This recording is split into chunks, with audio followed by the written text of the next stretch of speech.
One evening, there was a small house, and in that house there was the White family. Mr. White, Mrs. White, and their son Herbert. They were very poor but very happy. They are about to have a visit from an old friend. Dad, good morning, Mom. Good morning, Herbert. Morning, son.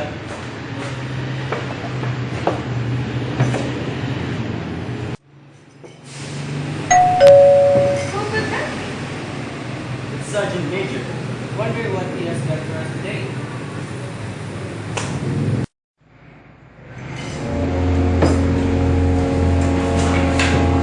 Let's get by now.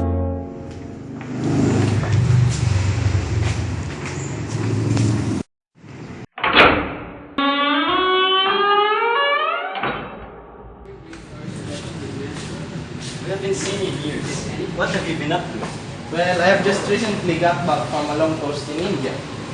Oh, you seem to get them fun. Is that for your embassy?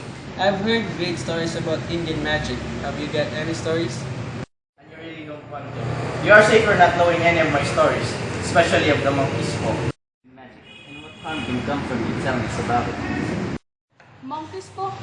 I always carry it with me because I'm not sure of what will happen if I don't. What's it for? You wouldn't believe me if I told you.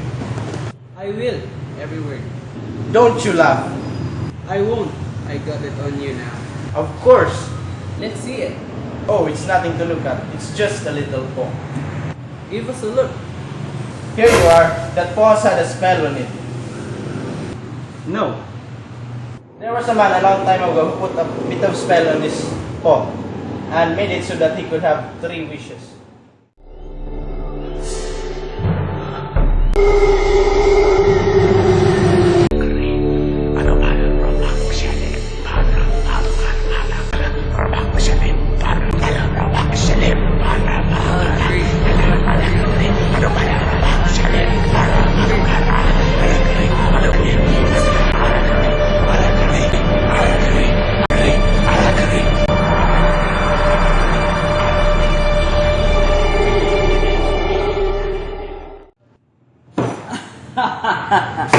Don't laugh. Mark my words, the wishes were granted, and that man wished they hadn't been granted.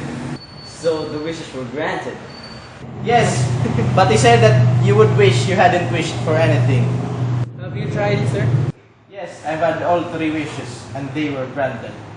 Well, seems to me you've only got to things that can't any better. Morris, if you had your 3 wishes, it's not good to you now. What do you keep it for? Let me have it. I don't know. I just want you back. What are you doing? If you don't want it, give it to me. Fine. Don't blame me whatever happens. I'm going to keep it. What do you say, Robert? Fine, if that is what you want, but you must accept the consequences. I am out of here.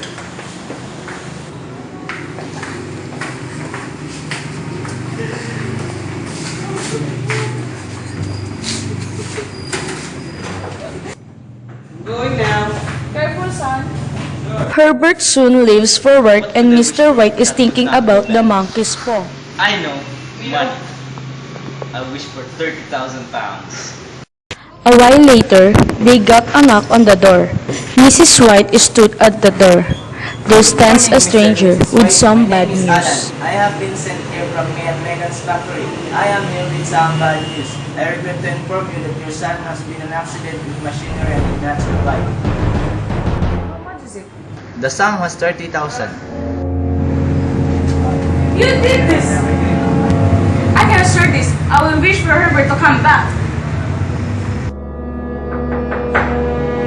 Who is that?